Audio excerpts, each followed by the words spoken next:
ನೀವು ಶಿವದಾರ ಆದರೂ ಹಾಕ್ಕೊಳ್ಳಿ, ಜನಿವಾರ ಆದರೂ ಹಾಕ್ಕೊಳ್ಳಿ, ಜೊತೆಗೆ ಹಿಜಾಬ್ಗೆ ಕೂಡ ನಾವು ಪರ್ಮಿಷನ್ ಕೊಟ್ಟಿದ್ದೀವಿ ಅಂತ ನಿನ್ನೆ ಸರ್ಕಾರ ಗಂಟಾ ಘೋಷವಾಗಿ ಹೇಳಿದೆ. ಆದರೆ ಸರ್ಕಾರ ಕೊಟ್ಟಿರುವ ಈ ಹೇಳಿಕೆಯಿಂದ ರಾಜಕೀಯ ಲೆಕ್ಕಾಚಾರಗಳು ತುಂಬಾನೇ ಇದೆ. ಕಾಂಗ್ರೆಸ್ ತನ್ನ ಮತ್ತೆ ಹಳೆಯ ಚಾಳಿಯನ್ನೇ ಮುಂದುವರಿಸ್ತಾ ರಾಜ್ಯದಲ್ಲಿ ಯಾರು ಬಂದು ನಮಗೆ ಜನಿವಾರ ಹಾಕೊಳ್ಳೋಕ್ಕೆ ಪರ್ಮಿಷನ್ ಕೊಡಿ, ಶಿವದಾರ ಹಾಕೊಳ್ಳೋಕ್ಕೆ ಪರ್ಮಿಷನ್ ಕೊಡಿ, ಅಥವಾ ಹಿಜಾಬ್ ಹಾಕ್ಕೊಳ್ಬೇಕು ಅಂತ ಯಾರಾದರೂ ಬಂದು ನಿಮ್ಮನ್ನು ಕೇಳಿದ್ರ, ಅಥವಾ ಶಾಂತಿಯಾಗಿದ್ದ ರಾಜ್ಯದಲ್ಲಿ ಮತ್ತೆ ಧರ್ಮ ದಂಗಲ್ಗೆ ದಾರಿ ಮಾಡಿಕೊಡ್ತಾ ಅಲ್ಲಿಲ್ಲ ಶಾಲಾ ಪರವಾಗಿಲ್ಲ ಟರ್ಬನ್ ಹಾಕಬಹುದು, ಜನಿವಾರ ಹಾಕಬಹುದು, ಮತ್ತೆ ಶಿವದಾರ ಹಾಕಬಹುದು. ಕೆಲಸಗಳು ನೂರಾರಿದ್ದಾವೆ. ಅದನ್ನ ಬಿಟ್ಟು ಹಿಂದೂಗಳು ಮುಸಲ್ಮಾನರು ಅಂತೇಳಿ ಬೆಂಕಿ ಹಚ್ಚುವಂತ ಕೆಲಸಕ್ಕೆ ಇವತ್ತೇನೋ ಕಾಂಗ್ರೆಸ್ ಸರ್ಕಾರ ಕೈ ಹಾಕಿದೆ.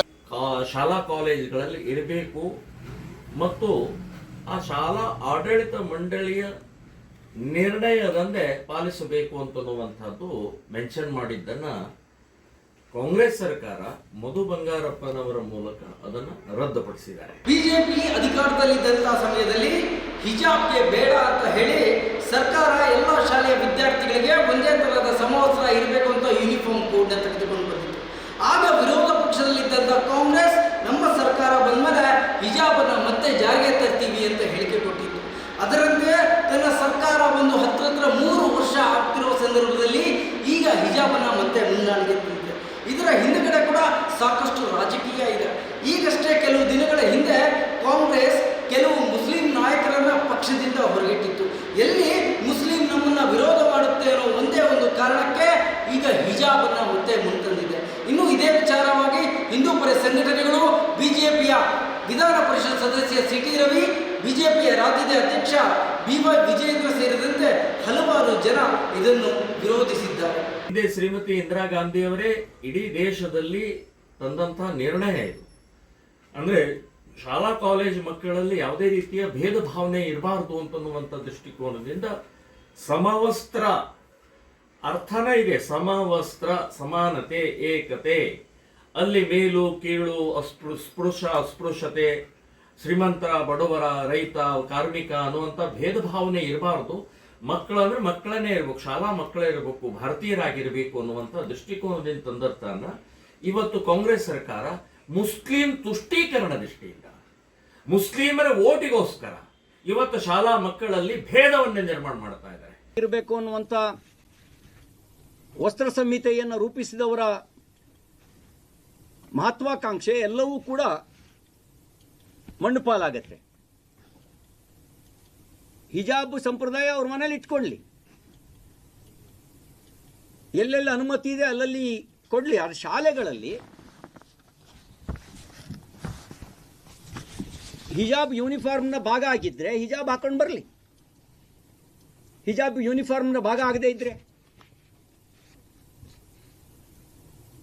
ನಾಳೆ ಯಾವುದಾದ್ರು ಒಂದು ಶಾಲೆ ಆಡಳಿತ ಮಂಡಳಿ ಕೇಸರಿ ಶಾಲನ್ನ ಈ ಯೂನಿಫಾರ್ಮ್ನ ಭಾಗ ಆಗಿ ಪರಿವರ್ತಿಸಿದ್ರೆ ನೀವೆಂಗೆ ನಿರಾಕರಿಸ್ತೀರಿ? ಅಧಿಕೃತ ಮುದ್ರೆಯನ್ನೇನು ಇವತ್ತು ಕಾಂಗ್ರೆಸ್ ಸರ್ಕಾರ ಒತ್ತಿರುವಂಥದ್ದು, ಶಿಕ್ಷಣ ಸಚಿವರು ಹೇಳಿರುವಂಥದ್ದು ಖಂಡಿತ ಸರಿಯಲ್ಲ.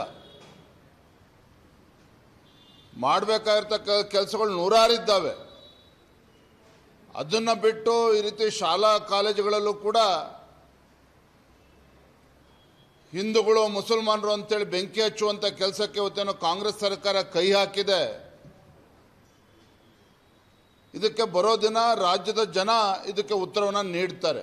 ಇನ್ನು ಇದೇ ವಿಚಾರವಾಗಿ ರಾಜ್ಯದಲ್ಲಿ ಅಧಿಕಾರದಲ್ಲಿರುವಂತಹ ಕಾಂಗ್ರೆಸ್ನ ಹಲವು ಸಚಿವರು, ರಾಜ್ಯದ ಮುಖ್ಯಮಂತ್ರಿಗಳು ಸಹ ತನ್ನ ಹೇಳಿಕೆಯನ್ನು ಸಮರ್ಥಿಸಿಕೊಂಡಿದೆ.